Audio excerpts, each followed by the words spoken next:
welcome back to the channel. Thanks for tuning into this podcast that we had with goated Pullz, Arvin. It's a really fun episode, but before we dive into my summary of the episode, I just got home from Pasadena Front Row Card Show. Just drove like 9 or 10 hours or whatever it was.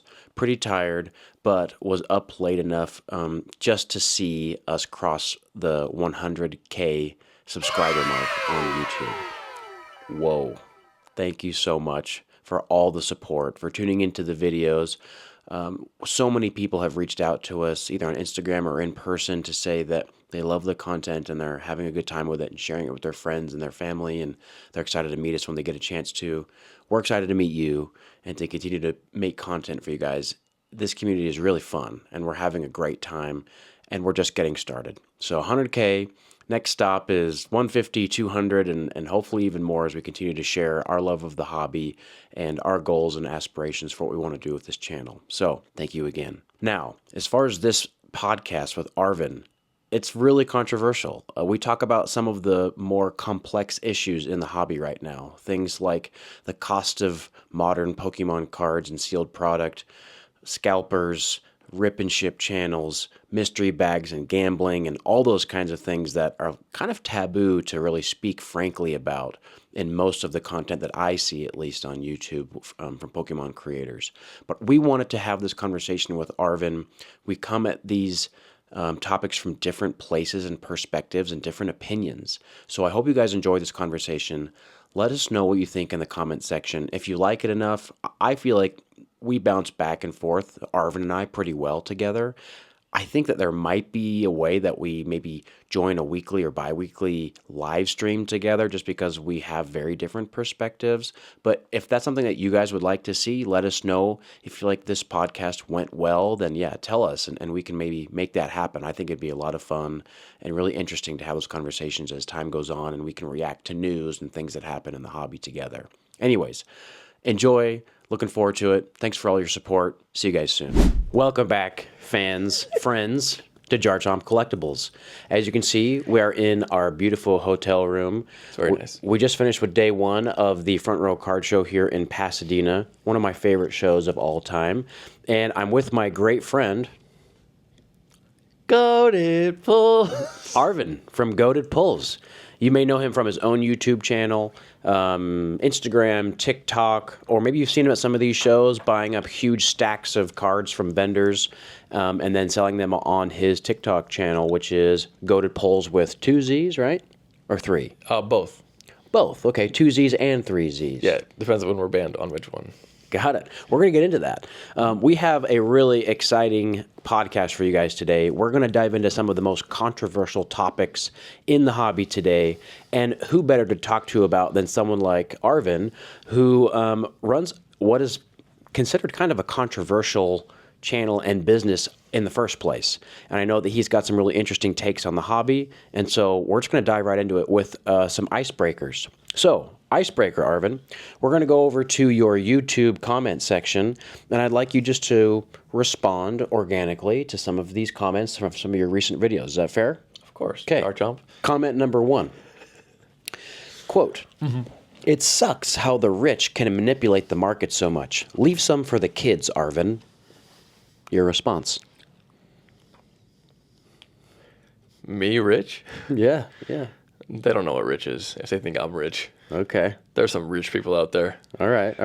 Like, So what you're saying is, compared to what other people are doing, you're small potatoes. oh yeah, All right. there's levels of this game. Okay. Good response. I like that. Number 2. Quote, This man got to lay off the blow. So obvious. Is that because my girlfriend's Colombian? Maybe. Is that racist? No. Well, maybe they're just referring to how you're a really high energy guy. Maybe. That, or like I always like sniff my nose. Tell us about that. I have like a sinus problem, an allergy problem. Wow. So we got some mean comments on the internet who just don't understand your medical my health issues. problems, yeah. All right. I genuinely, since I was a kid, That's fair. always had like mucus problems and like sinus problems. Sorry about that. That's okay. Number 3. Ready? And I'm going to say it how I think they would have said it out loud. Scammer, Pullz. Scammer. Yeah. I like to laugh at myself. Why not? I like it. Right. So, suffice to say, you've got some interesting feedback in your comment section from people who maybe speak their mind, but maybe think that your content is a little bit controversial, or maybe the way that you do business is controversial. Give us maybe like a 60-second summary of your business in the Pokemon space so people can kind of know where you're coming from. My business is, I'm best known for my Milky Bags, right? Okay. That's honestly probably over 90% of my sales. What are Milky Bags? Okay, so Milky Bags are basically a mystery product that I made, are basically just slabs. It's a slab bag. Yeah. And basically the main reason I started them was, so I've been doing rip and ships for over 3 years. Okay. And I really enjoyed the Sword and Shield era. And then as we turned to the Scarlet Violet era, I started feeling like people weren't enjoying the sets as much, and it was also affecting my sales, and it was just harder to move. Sure. And also margins were getting more thin. Yeah. Because the wholesale prices were increasing. Yeah. Right. So we're talking about how the market on like sealed boxes and packs Exactly. was really high, and then it kind of crashed at the same Correct. time. There was a huge amount of volume as far as the printing quantity. Correct. But then also demand for the cards kind of went down. Yeah. And so you felt like you needed to pivot from rip and ship packs to something else. I basically was like, okay, so not only are the sets becoming more or less desirable, Yeah. there's also like less margin essentially. Right. Right. Packs that, for example, at that time I was able to get like Silver Tempest packs, right? Great set for like $2.70 a pack. Yeah. Right. And MSRP was like $4. Right. Right. So you could sell them for 4 or 5 and have a margin. Yeah. And not being like called a scammer, right? For like crazy prices. Right. Right. I mean, there were rip and shippers that'll charge way more than that. Right. But then you go to the Scarlet Violet era. What's wholesale prices? Over $3. Yeah. $3.50. Yeah. It's like 50 cents or more per pack MSRP. Yeah. And the sets aren't even as good. Right. At least in the beginning, for sure. Yeah. Right. And like, might not believe it, no one really cared about the drowsy art rare when it first came out, or the illustration rare. No one did. Illustration rares were like, in Sword and Shield era, they were like $1, $2 cards, not the chases. It was the alt arts that people cared about. And sometimes the trainer galleries and the trainers. I remember when like the gold Snorlax came from Chilling Reign. Mm-hmm. Like that was the talk of the town. Like Big the chase. gold Houndoom from Battle Styles. Mm-hmm. I liked that card a lot. It's a great card. Anyways, where was I? I go off topic. Your pivot from rip and ship over something so else. essentially what I started to do was, I was like, all right, I was selling great ripping packs on stream. Yeah. But then I realized, all right, Pokemon's creating some sets that are less desirable. And I was like, all right, how can I still maintain my sales, or rather increase my business, but and be more in control? I was like, all right, well, Pokemon's kind of screwing things up. Everyone was like, oh, beginning of Scarlet Violet era, everyone was like, oh, Pokemon screwed us. This is the downfall of Pokemon. Right. Like, People are thinking it was going to literally, zero. it's the end of No one Pokemon. wants silver borders. Literally. These sets are the gray worthless. borders. Yep. Yeah, overprinting. Yep. And then You decided you needed to change to some other product. exactly, I was like, how about instead of, because rip and shippers depend on the new set release in Japan and in the US for that set to come out, for them to rip it. Yeah. And I was like, how about if I created my own product that I'm in control of what my product is, Yep. right? And I kind of thought about it. I was like, what have I always been good at? I always like graded cards, Yep. slabs, Yep. right? Like before, like while I was doing rip and ships, I was buying slabs, buying like collections on OfferUp, selling, flipping, grading my own stuff from a PC, on the stuff like side. that. Yeah. I was obsessed with slabs. And I had a really good taste of slabs too from watching other YouTubers over the time. Like, Yep. You knew what was desirable. yeah, like I like what I like.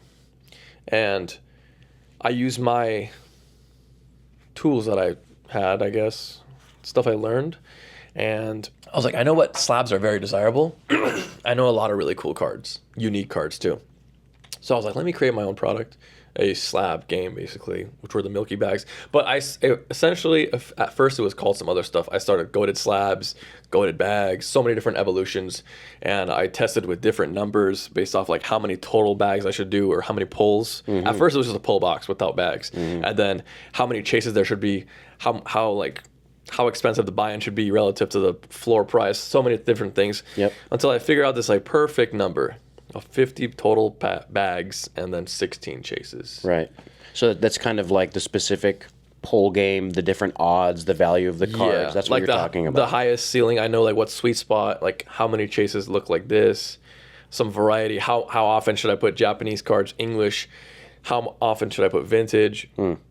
Like stuff like that. So what we're talking about is kind of like a custom gambling experience, for lack of a better term, where people could buy a spot in a drawing for, more or less, and be able to have a chance at receiving a card that is worth more than the purchase price of the buy-in, but there's also a chance that they receive less, right? So that's the kind of business that you run, and it's almost exclusively on TikTok. You know what's funny? What was that? That sounds a lot like a regular Pokemon pack. Well, hold on. But we're going to get there. It sounds exactly like a pack of Pokemon cards. I think you have a good point there. So let's kind of get into that, right? So we're talking about that's the kind of business that you're coming from. Basically, yes. And with that background, obviously most people know what my background is, right? I mostly vend, and obviously I have a personal collection. And so we kind of have these two different approaches to the Pokemon business and to doing it full time. Both of us are full time in this business. So with those different backgrounds, I want to dive into essentially 5 controversial topics in the hobby, and I believe that you and I are going to have different beliefs or mottos as it concerns these different topics, and I'd like to have maybe some healthy debate if we disagree, or see where we agree, and then for you, the audience, the folks who are going to be watching this, based on what we say here, I'm interested to hear what your thoughts are. Obviously, we're just going to say our opinions. Not all of this is gospel truth, but it's also coming from a place of experience and hopefully level-headedness about what's good and what's bad and what's reasonable and what's not reasonable for the hobby. So, the number one controversial topic I want to, and I'll let you kind of start each convo here. Question number 1, and I think it applies specifically to your business. Is it morally bankrupt, or in other words, is it bad, to sell mystery packs on the secondary market? Or in other words, are businesses that facilitate gambling appropriate to allow in the hobby? Yes and yes. Yes and yes. Okay. So, as you know, or should I say, why the hell not? Yeah.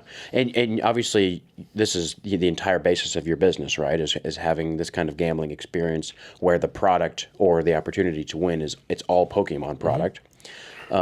There are people out there who would say that at the end of the day, the Pokemon trading card game it's a game that's designed with a large, wide audience, including young kids, in mind, to be able to play, to be able to collect, and kind of have a community that's uplifting. Right. The Pokemon Company is a very inclusive, very family-oriented company, and so there are people that would maybe say that having a gambling element in the hobby that many people are kind of attracted to is morally inappropriate, and that it kind of preys on people who have maybe a propensity to gamble, and it takes advantage of them. So what would be your response to that? I would say that my content or what I do is not for everyone. Sure. Definitely not for kids. Yeah. Right. You shouldn't be gambling. I don't think you're even allowed to buy stuff if you're under a certain age online. But, Sure. Again, I would say mine is more of like a niche. I would kind of relate it to, like, for example, like a Pokerev versus a Cool Trainer Ryan video. Okay, so those are two different content creators on YouTube. Most people are probably familiar with both of them. Pokerev is Nick, Cool Trainer Ryan is Ryan. But Pokerev is more of like a generic content creator for PG audiences. Yep. Doesn't swear, makes content for everybody. G-rated content, just opening packs, giving away, family friendly. Yeah. Which is why he gets hundreds of thousands of views. Yeah, and Ryan has millions of subscribers. Yes. Ryan's still doing good. He has over 100,000 subs. Yeah. And to be honest, probably Ryan's community is more diehard for him. His viewer count is less for his views, but when he goes live, all those people that are in his live love him because he's really, really real. Let me push back here. I don't think anyone's doubting that you can create a following. I don't think anyone's doubting that you're going to have a market of people who are interested in this kind of product. No, my point was that the thing I was trying to make is that Ryan's audience is like an older audience, right? He likes to cuss, he likes to drink, stuff like that. Like, sure. I would hope that kids don't really watch it as often. I'm sure a kid can watch it on YouTube easily. Yeah, they can access it. A kid can watch anything. Sure, on the internet. Good point. Yeah, access to something doesn't mean it's necessarily designed for them. You should definitely limit your kid from looking at things on the internet. Internet is a crazy place. Yeah, agreed. But I kind of wanted to say this while you were saying your stuff. For better or worse, I would say my Milky Bags on TikTok and stuff like that are bringing more people to the hobby, for better or worse, in a way. People that there's more money coming to the hobby, which makes the hobby grow in a way. Would you say that more is always better in that case, right? Or would you say that having an environment that's gambling oriented, even though it brings more eyeballs and more hype or money to the hobby, to be honest, it could be bad. That's what Pokemon packs are. Pokemon packs. Yes. Okay, so you're arguing that the fact that the Pokemon Company creates a booster pack that has a random chance of having a certain card or a valuable card is identical to you creating mystery bags. Right. Okay. Like Evolving Skies booster packs, $25 market price, right?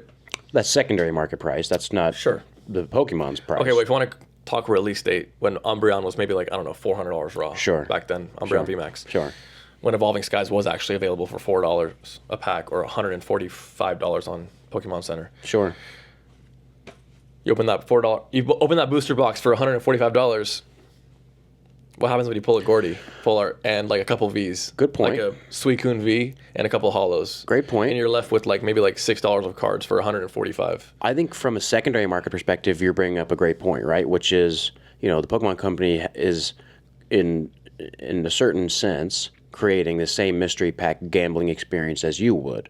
But wouldn't you be able, I guess from my perspective, the Pokemon Company would probably say they're not the ones that determine which cards are going to be really popular or really expensive on the secondary market. Yeah, that's the secondary market does. And so they essentially create odds of pulling certain cards from a rarity standpoint, right? They have ultra rares and hyper rares and secret rares and whatever. But they're not choosing which cards are going to have some sort of crazy balloon in price. That's something that we all create organically afterwards. So what would be your response to that? Because that kind of, I would say in a lot of ways, kind of washes their hands clean of what we would consider gambling. For my audience, when hold on, give me 1 second. Please. When I'm streaming, someone buys my Milky Bag, it's $200. They hit a floor. Usually they're like $30 to $50 if you hit a floor. Yeah. And I have a lot of first-time viewers, right? A floor is the minimum value. Not hitting a chase, basically. Yeah. When you get but they still get something. Yeah.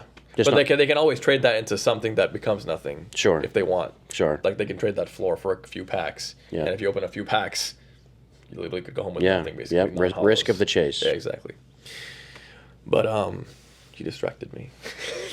So when you're streaming. Oh yeah, when I'm streaming, I'll get a lot of viewers sometimes for live viewers because people are intrigued of all these people spending so much money, right? Yeah. It's basically a casino. Yeah, it is and a TikTok casino. For most Pokemon. of my audience is there just to watch because not many people are willing to risk that much money. Yeah. So they're there because there's a lot of people that like to spend money on my streams. It's it's like standing around a craps table and the guy's just betting thousands of dollars. Absolutely. It's entertaining. No, it is very much like that, right? There's literally a live streams casino. on Twitch and places where people are watching live blackjack betting and crazy hands and stuff. No, those kinds of videos get tons of views for sure. So and I thought it would be entertaining, and that's why I did that. But what I was going to say was when someone hits a floor, right? Mm-hmm. And it's the viewer's first time watching the stream. Mm-hmm. They're not used to it. Mm-hmm. They didn't see say you just joined the stream. Mm-hmm. You haven't seen a chase get pulled or anything like that. You don't understand anything about it, right? The game, you don't know the rules. For 2 years. You don't know the odds. You don't know the values. Everything's disclosed. Yep. Literally every chase. Everyone that buys knows exactly what could happen. The exact live odds, everything. Yep. And you give people tons of choice and options. Yeah. And again, you don't have to buy. Right. You don't have to buy. Yeah.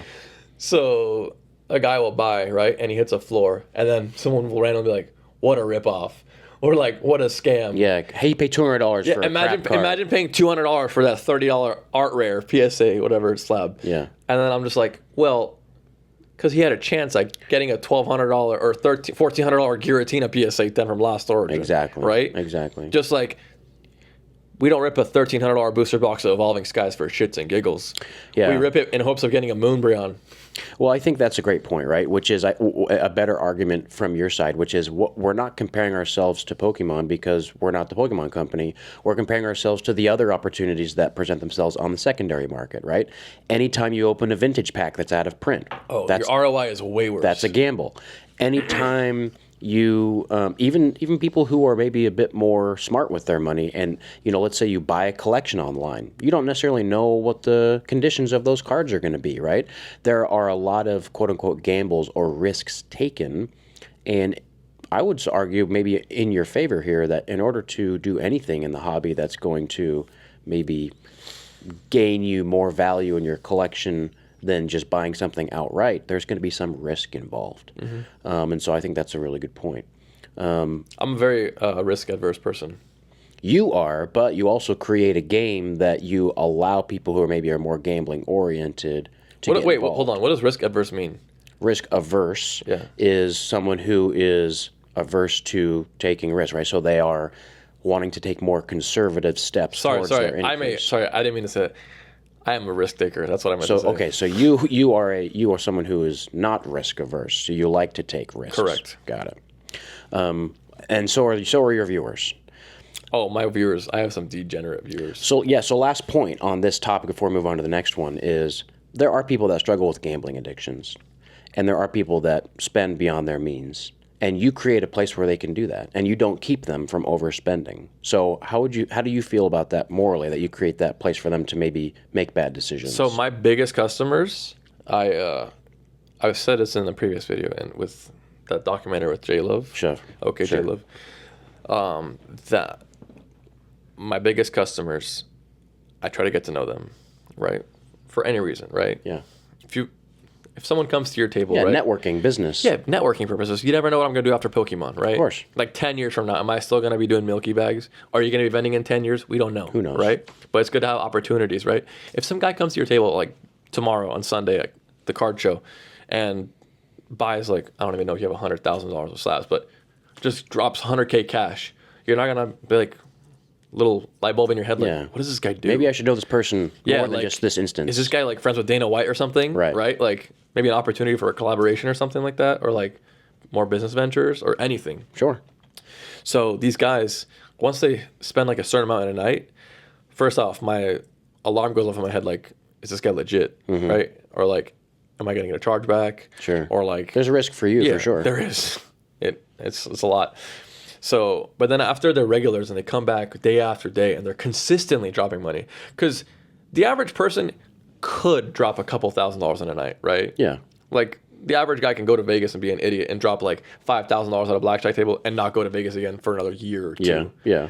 But just blow it all. Yeah, but the rich guy goes to Vegas or to a casino table and drops 5K in 5 nights in a row. Like it's nothing. For like a month straight. You're like, okay, this guy's got money, right? You're not going to just blow like 200K within a month and not have money. Yeah.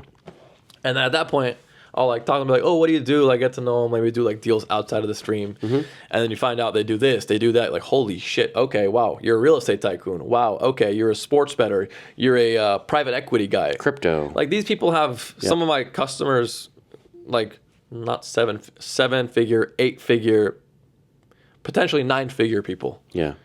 You know? Yeah. My customers are people that they love gambling, right? I love gambling. Yeah. That's why I started what I do. Yeah. I find it fun. Yeah. But I'm just a dealer at this point. Yeah.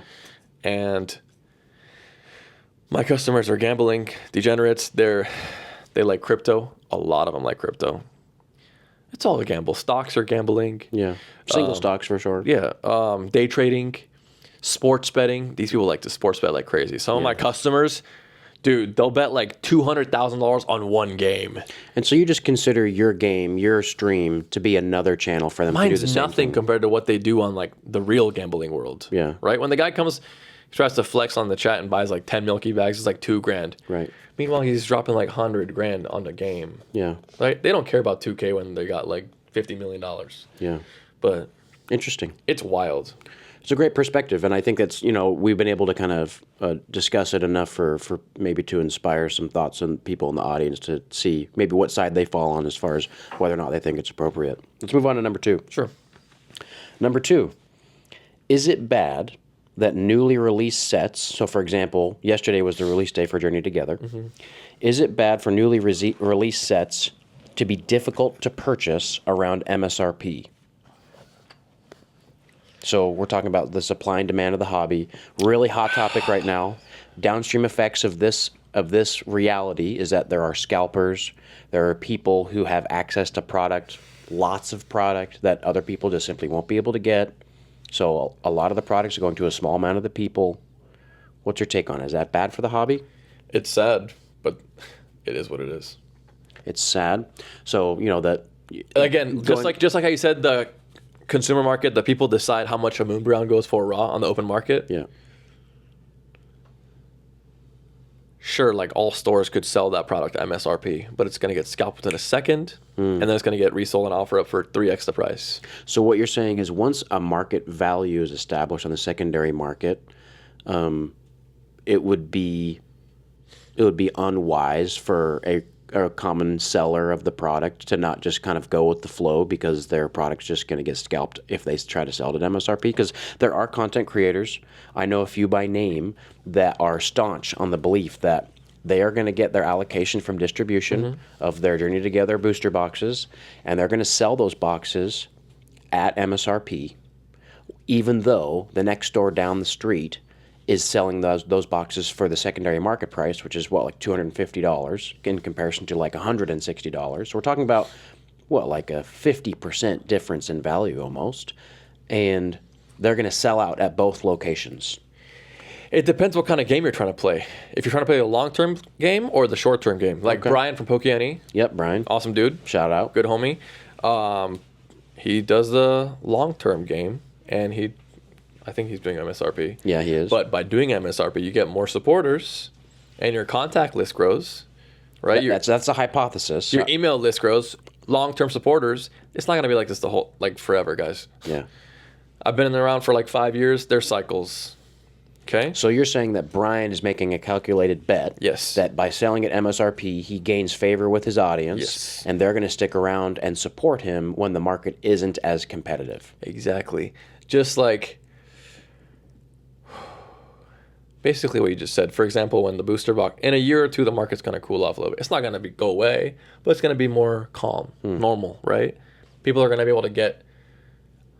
My hypothesis is when the next era comes, whatever it's going to be, because we went from Sword and Shield to Scarlet Violet, Generation next 10. era comes out, it's always the first half of that block, the sets are less desirable. Yeah. And people are going to be like, get burnt out a little bit. They're going to be like, I don't want to collect this anymore. They're going to sell out collections. Prices might correct a little bit. And then the second half, the tail end, it heats up again. And then during that time, the first half of that next block, it's going to be really easy to get things under MSRP. Yeah. That's how it's always been so far. Look at beginning of Sword and Shield. Look at beginning of Scarlet Violet. Totally. Right? I mean, I agree as far as Paradox the desirability Rift, of the sets. I was getting those cases easily for like under MSRP. Well, let's go back to what we've been talking about. Sorry to cut you off. Chilling Rain, Fusion Strike, Battle Styles booster boxes. People wouldn't take them from you for $90 a booster box. Yeah. Yeah, they would sit on eBay at $80. Cosmic Eclipse was $240. I was buying that on OfferUp about 4 years ago. Cosmic Eclipse booster boxes were $240. Chilling Rain and Battle Styles and Fusion Strike were $80 to $85. Yeah. Literally the same price as wholesale.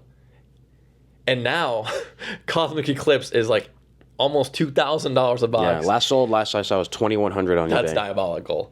And Fusion Strike is like $450. Mm-hmm.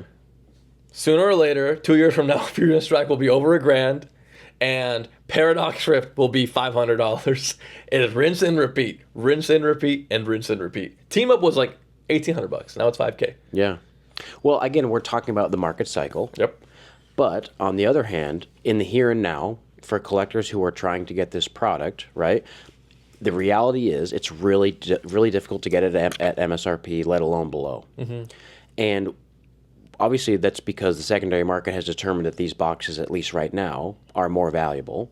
But it also introduces some complexities to the entire Pokemon hobby. It creates this incentive for people to try to make a quick buck.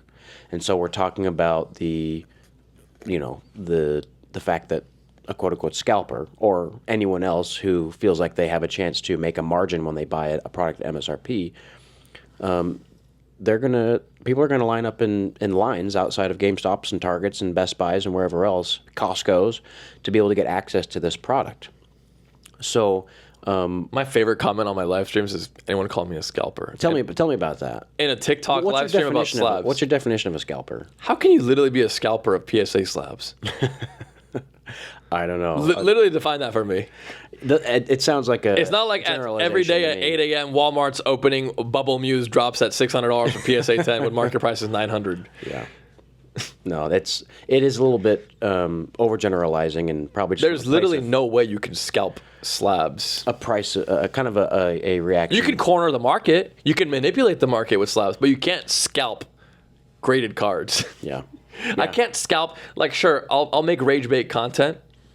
I posted a short or whatever on Instagram and Reels, like over 100 Bubble Mew PSA 10s, and some people are like, "Oh my god, wow," and then some people are like, Scalper. "This guy, scalper, leaves them for the kids, whatever." I'm just like, well, bro, there's like 8,000 PSA 10s. This is nothing. It's not even like 0.1% of the population. I think what they're getting at though is that they're seeing you and an individual person Entity, yes, that has access or ownership over a large amount of value in the Pokemon hobby, just you. Well, they don't see the sleepless nights that I've had over the past 3 years grinding my ass off. Sure, we're talking about work and we're talking about a business. Yeah. But then again... This is my business. My net worth is my cards. I don't have a 401k, a Roth IRA. I don't have stocks.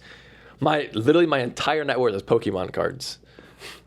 It's crazy. Yeah, well, I mean, that's what it takes. I'm a huge risk taker. Yeah, that's what it takes, at least at the beginning, is you need to grind and make big bets on a business or on a specific investment. I strongly believe in the hobby. But even so, like, from the perspective of someone who's maybe doesn't really see all of that work behind the scenes, they're looking at you and seeing that you have all these things that maybe they would like to have. Understandable. And that you're making money in the hobby. And that kind of circles back to, if there wasn't this money incentive in the hobby, then everyone would be able to get access to these products. So is it bad that there's a money incentive in the hobby that's leading to this massive secondary market, making it hard for the average person to get cards off the shelf at Target?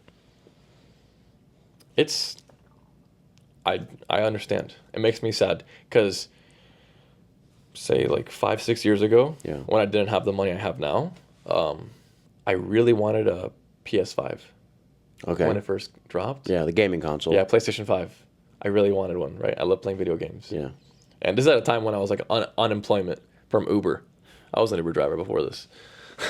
and bro, I think MSRP was like $300-400 on a PS5. Yeah. It was reselling for over $1,000. Right. Right? Because low print run compared to the demand. Yeah. Because like all the microchip companies during COVID were like not producing as much. Yep. And everybody was just at home during COVID and they wanted to play video games, right? Yep. And PS5 was the hottest thing. And all my friends had it. I'm like, damn, I really want a PS5. But like, I was broke. Yeah, no money. Right?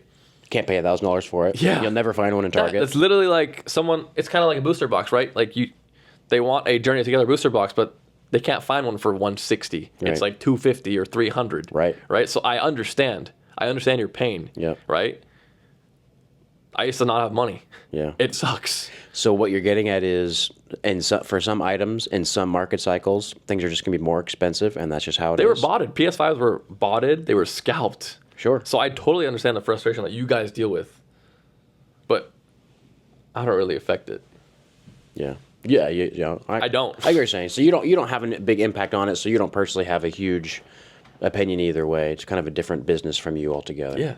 I'm just happy I created my own product that doesn't really depend on the new set releases, or else I'd be having a headache. Well, I think that's a good point you're getting at, right? Which is something that I probably share with you, which is, if we're talking about a market in a certain type of item that's really, really hot and really competitive and hard to get and is being scalped, maybe the best thing to do would be to focus on something else and spend your time and your dollars in your business or in your hobby.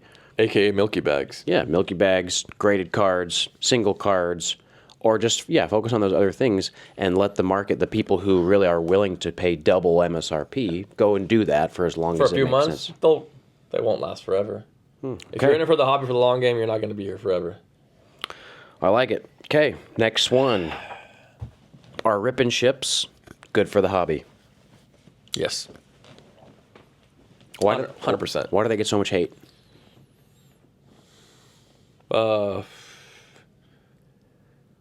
They hate them because they ain't them.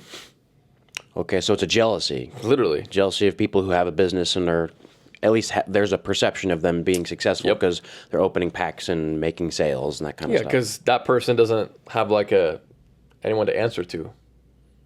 They're a successful business owner.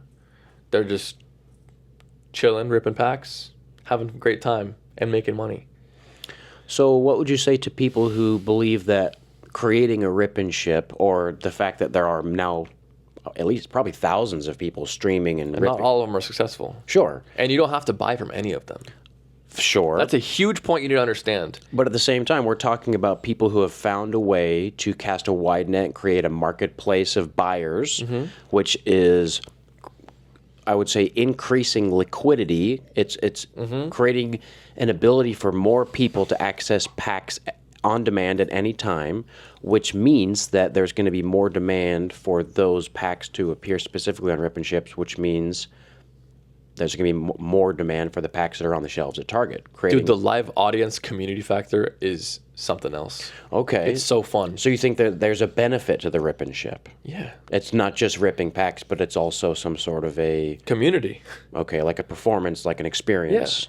Yeah. Okay, go into that. So tell me about, because I know that when I've stopped into your stream to kind of see what's going on, you and then the person that works for you, the other streamer, you guys are extremely high energy and really excited. And 90% of the time, we're having the time of our life. Yeah, you're entertaining Like, it doesn't feel people. like we're working. Yeah. So you say that there's something to be said about someone who is able to perform like that and create that experience for people to come. When I started my Rip and Ship, it was probably the lowest point of my life. I had just gone out of a relationship, and I was extremely depressed. And my only escape from reality was hitting the live button on TikTok, go live, and just stream. And when I was in that zone, nothing else mattered. I was happy, just ripping Silver Tempest packs. Interesting. Didn't matter if I sold $300 or $3,000 that night. I was just happy that there was, whether it was 5 people watching or 500 people watching or 5,000, doesn't matter. So your take on that again, and once again, is a kind of a very liberty sort of view of, The hey, fact that people valued me and took the time to watch me Sure. on their phone is crazy. Okay. Right? Just like they choose to watch our videos, it's crazy. So what about the person who would say, well, all these Rip and Ships are creating this demand that means that... They're skyrocketing prices for sure. Yeah, it's increasing the price and decreasing the availability of all these items as they were available on store shelves or in other places. Rip and Ships obviously mean that a lot of the product's going to end up in the hands of a small amount of people who are then going to sell it on Rip and Ships. That is true. So... is that good for the hobby that, maybe a smaller number of people who have larger checkbooks are able to access all of this product, and maybe the people who used to be able to buy packs at MSRP no longer can? Damn, you're putting me in a tough spot. And we're talking about, in an unbalanced sort of marketplace where I don't know. There's no solution. it favors people who are willing to spend more money. Not necessarily the rich, but it's definitely favoring people who are more willing to spend money. I don't want to sound like an a-hole, but yeah. That's basically what capitalism kind of is. It is. That is an impact. It can be abused. Yeah. It can be abused. Okay. I don't think there's an easy answer for what the next step is or where the Pokemon hobby goes from here, but I would say that It's just cycles. It'll cool off and people will get their stuff. In general, right, like the only person who can really change the game here is going to be the Pokemon company themselves, right? Did you see the statement they had last week? We're going to print to max capacity. Sure. They said the same thing a couple of years ago and the year before that. Well, The demand is through the roof. The demand is through the roof. The absorption rate will be at an all-time high. I agree. They either more likely printing more than they have ever printed, and yet There's so many sets to reprint. there's so many sets. Look at all the Scarlet Violet sets that are expensive. Well, and one thing This is here, impossible. one thing that speaks to the power of this market right now, and most people, when the Destined Rivals, the Team Rocket set dropped on Pokemon Center, most people at least tried very briefly. I didn't try. Most people tried briefly, if not for longer, to try to get something on the website, or at least popped in to see what it would look like. The ETBs look sick. They're cool. The artwork is great. There's reports that the line just to enter the Over site, 1 million people, right? Over 2 million people. That's crazy. So we're not talking about bots. We're talking about millions Humans. of legitimate buyers, Civilians. civilians, individuals who Cancel me. collectors who just want these items are waiting in line to get them and are often not able to because Just like they're in line at the booth at Fran to meet you. Sure. Get your auto. Sure. Like, yeah, I'm not immune to the fact that the market is as hot as it's ever been. But at the same time, I'm also not the controller of the market, right? That's the Pokemon company. Would you say that the responsibility in general more rests on their heads to create more product? They would have to. I don't know how they could print enough. Yeah. It's a tough question. But then again, if you print it to a point where it's way too much product that it crashes, That's then also it bad for your destroys their brand. business. Yeah. Bad for your brand. It's a hard line to walk. Create the right amount of product so there's just enough buzz and just enough scarcity. That's got to be a difficult thing to do. I almost want to make the comparison with Graded Guard. Okay. Yeah. Well, I can Graded Guard, I think, probably takes cues from the Pokemon company on how to do this. You know, there's resale value, right? Oh, yeah. Literally all those limited edition drops. A lot of them Graded are Guard worth did. double or triple what the Way market more. price was. Yeah. Way more. Yeah. Way more. The limited edition cards are $15 MSRP. Dude, Nebula graded guards are $130. Rainbow guards are $70 on eBay. Crazy. The Aurora guard that came out 3 years ago, that's the one that looks really good on the Umbreon VMAX alt art. It's like a green to black Yeah. gradient. Yeah. That one ranges from $300 to $500 on eBay. I have like 17 of those in my office. You're rich.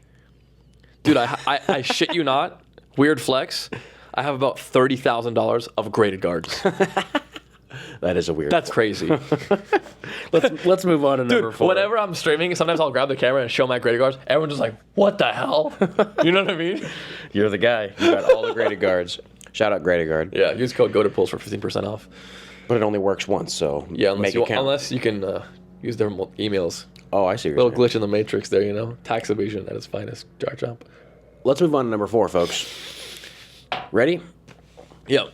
Should vendors / store owners, so people like you, people like me, people like LGS owners, People like the Bulbasaur. people like Store owners, the Bulbasaur. people like the Bulbasaur, Dylan, Coop's Collection. shout out Dylan. Shout out Coop.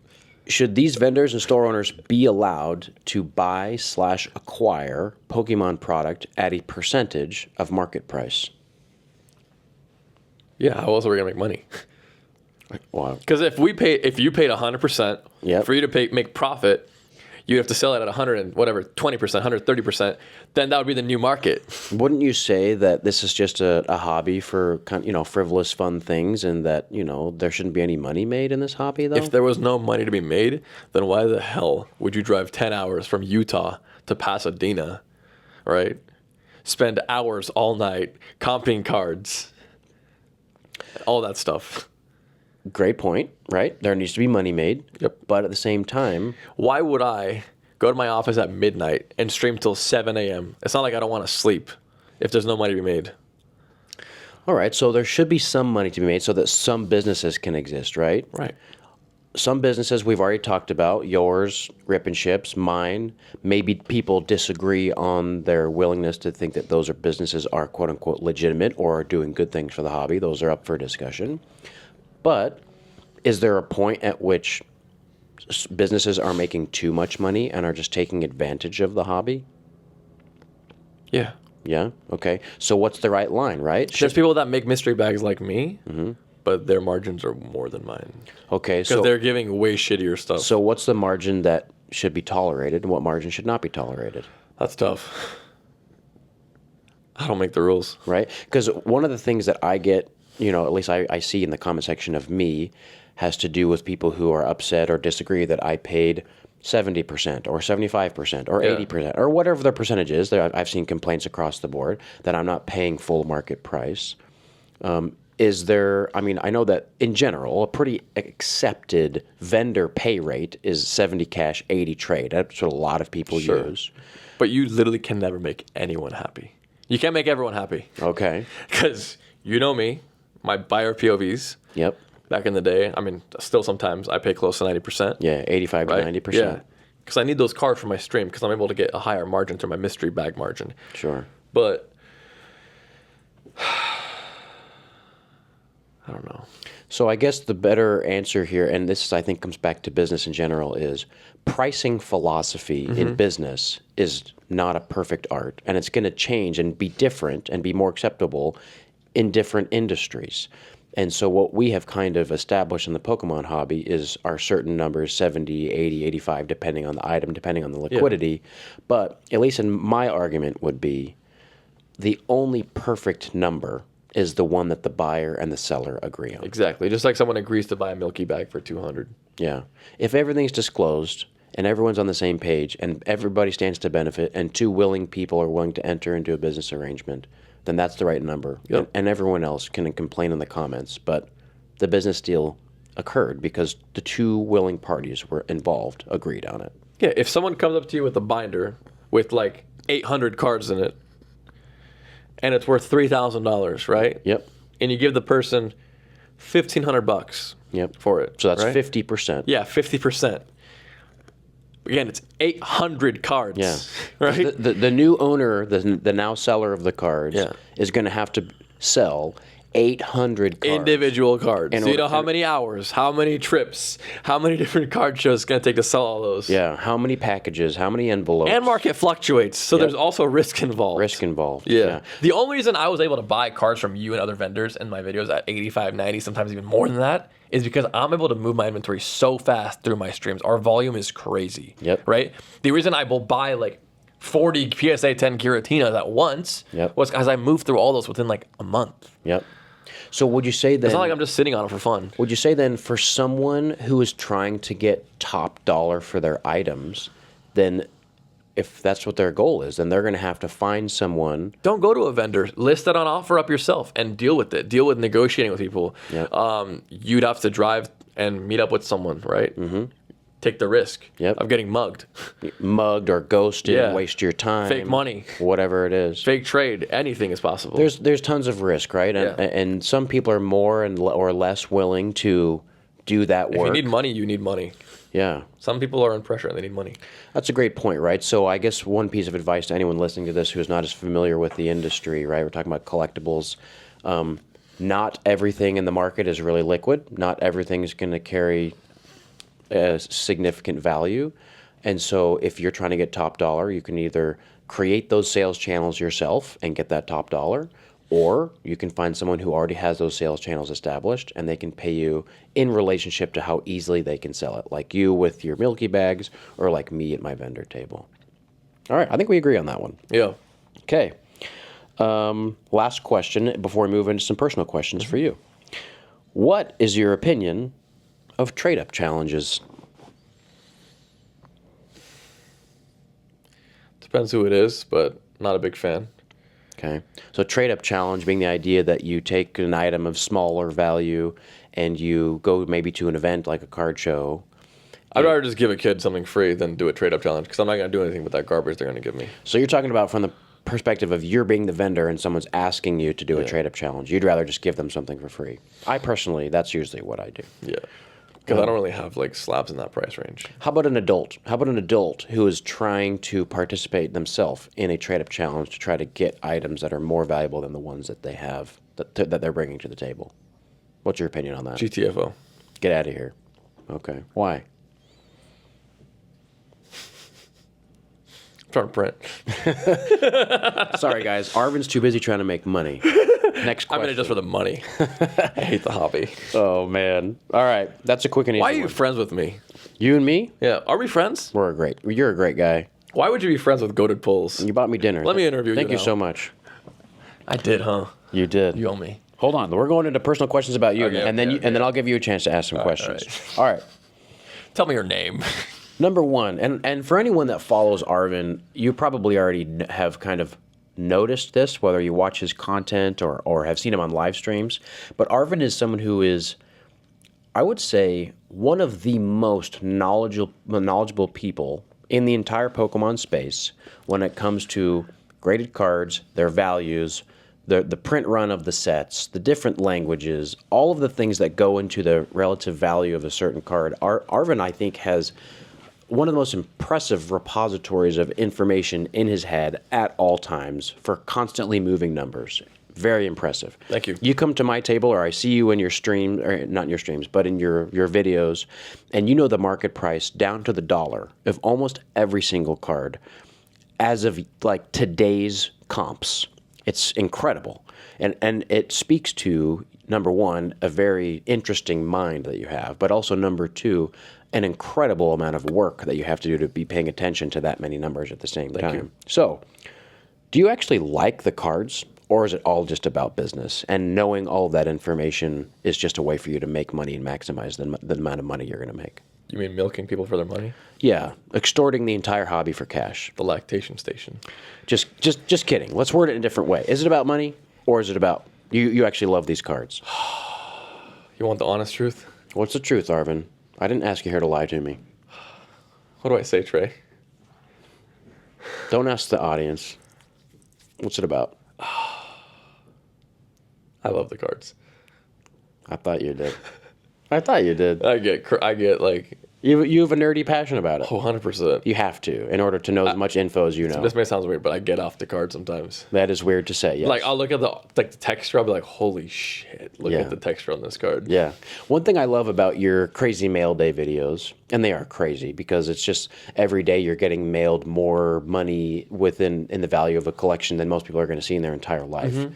But you pull the cards out, and some of them like, oh yeah, I know I'm going to sell this in my Milky bag and whatever. I have 10, 100,000 million of these Bubble Mews or whatever it is. But some cards you pull out, and you're actually legitimately excited about it. Because you don't see it very often, Yeah. or because it is really shockingly beautiful in person, or because you have some personal story with that card. That's cool to see. It's not just about the money, is it? No. Nice. I agree. I have a PC that I don't really share with people.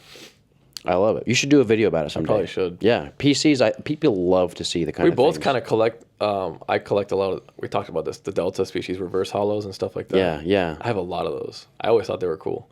yeah. Can you give me some? I need some. I need to finish my master set. Do I look rich? What do you think, Chad? Do you think Arvin should give me some of his really cool cards?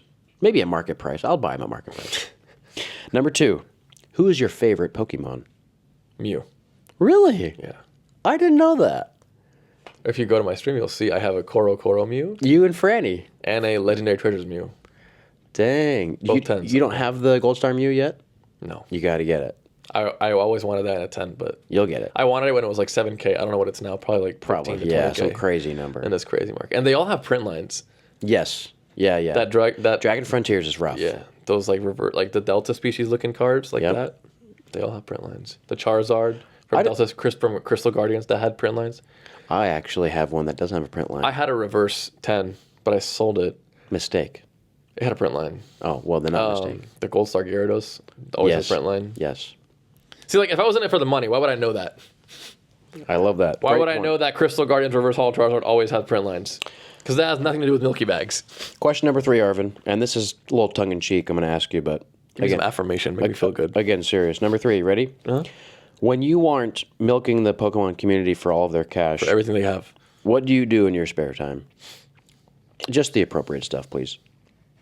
I'm like the average human. I like to eat, go to the restroom, sometimes shower, brush my teeth, floss. I like to floss a lot, actually. Was go to the restroom number 2 on your list of things to do? Never mind. Don't answer I that. would probably tell you that, like, in 2024, Don't answer that. I made about $3 million on the toilet. Just from great ideas that pop into your sales. head. Yeah. Good for you. The toilet is my safe haven. Anyways. But apart from that, I basically go to the gym, and the weekends, I just take time off and hang out with my beautiful girlfriend Good for you. that people like to see in my vendor POVs for some reason. I've seen that comment section. It's weird. Yeah. People are weird. People are weird. The internet in general. Let's talk about Nuzlocke. No. Shout out Trey, Jarvitar. Shout out Jarvitar Nuzlocke. Yeah. He's a gamer. Anyways. Okay, wrap up. Ready? Your brother's cracking up. You're like, oh shit, we're going off the We're going off the rails. Sorry, guys. It's getting late over here. Last. You got any questions for me before we sign off? Yeah. Okay, go ahead. Are we friends? Great friends. Why are we friends? I think Is because... it because I just buy your shit at 90%? No, but I love that. You do love I it. do love that. I love when you buy all my slabs close to market value. No, I think that we're friends because, ready for this? Deep down, I think we're both good guys. Yeah. I think you get a worse rap than I do because you like to create rage bait on the internet. I have a controversial business, I guess. You do. I'm a rage bait king. You are. And your videos are like intentionally a Edgy. little bit inflammatory, Yeah. for sure. But that's fun. You shout goated Pullz at people when you win coin tosses, which is super cringe, but like, you know. It gets been stuck in people's heads. It's It gets marketing. the people going. It's marketing. Yeah, it's marketing. But I think deep down we're pretty similar. I think that we really like the cards, and I think that we like that they're exclusive and that they're rare, and there's a little bit of nostalgia attached to it. But I think even more than that, we like that something fun and whimsical like Pokemon has created a business that allows us to be free and to not have to answer to anybody else. And that's super powerful. And we bond over that. That is true. And we like to mess around and talk a lot of trash to each other, and we're both good at that. Yeah, we're scalpers. Right, we're both scalper, investor, vendor, scammers. Especially in your last video when we were talking about MMA, we were scalping. Right, that's all we think about. It totally wasn't guy talk. Okay. Last thing for you, man, unless you got more questions for me. Any other questions? Any other questions? No. Anyone? No fishing for questions. All right, man. Where can people find you if they want to do business with you? If you want to get milked by the milkman, If you want to be officially milked by the milkman, where do they go? welcome to the lactation station. Go on TikTok, search Goated Pullz. Make sure it's with Z's, not S's. How many Z's? Oh, one thing I want to make clear. My name is Arvin. Arvin. Arvin, not Right. En. Right. So you're not like a full art trainer card. You want to piss me off? Spell my name with E. Sounds good. Yeah. Arvin's in the chat with an E. Thank you, guys. Trying to print on me? Yes. So Goated Pullz on TikTok. Where else? With two Z's. Two Goated Zs. Pullz with two Z's is our main account because the main account the original account with one Z got banned. Right. Because you're a scammer. Yeah. We got banned like 37 times until the account just got deleted. Got it. Because we have crazy amount of haters. Right. Right. Yeah. They hate me because they hate me. People hate to see you win, Arvin. You're so handsome, brother. Anyways, too. I know that was random. Rage bait king. All right, guys. The Instagram is Goated Pullz with one Z. The TikTok account is Goated Pullz with two Z's and three Z's. And the YouTube is Coop's Collection. Just kidding, it's Goated Pullz. Check him out on YouTube, TikTok, Instagram. Arvin, always a pleasure. I love you, bro. Until next time. Can't wait for the rage bait comments. Come Thanks, at me. guys. Bye-bye. I love you guys. I'm in my podcast editing outfit, so I will be Jarchomp after dark right now, but also want to say thank you so much. It's amazing. You guys are so nice. Jake came home and all he could do was show me all of the nice gifts you guys gave, tell me all of the nice stories about you guys, all of the people that he met, just how amazing all of you are. So thank you so much. I hope to make appearances at more card shows, and I will not be in my editing fit ready for bed because it is 11 p.m. and we'll be posting this podcast at 7 a.m. So thank you so much. We are doing our best for you, and you guys are showing back up for us. So thank you so much for 100K. Should we put our phones on silent? Yeah, I'm put on Do Not Disturb, yeah.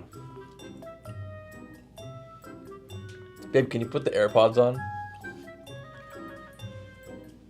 I want to just comfortably say whatever I want. Yeah, we're going on the record in a way that you've never done before. I don't want her to judge me in the car.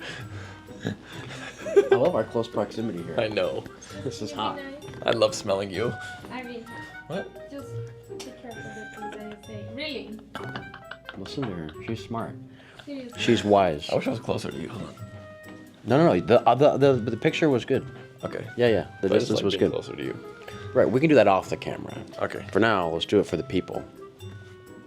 Okay. You ready? Let me know when you're ready. Should I uncross my legs? Does it look weird? Feel free to just make yourself comfortable.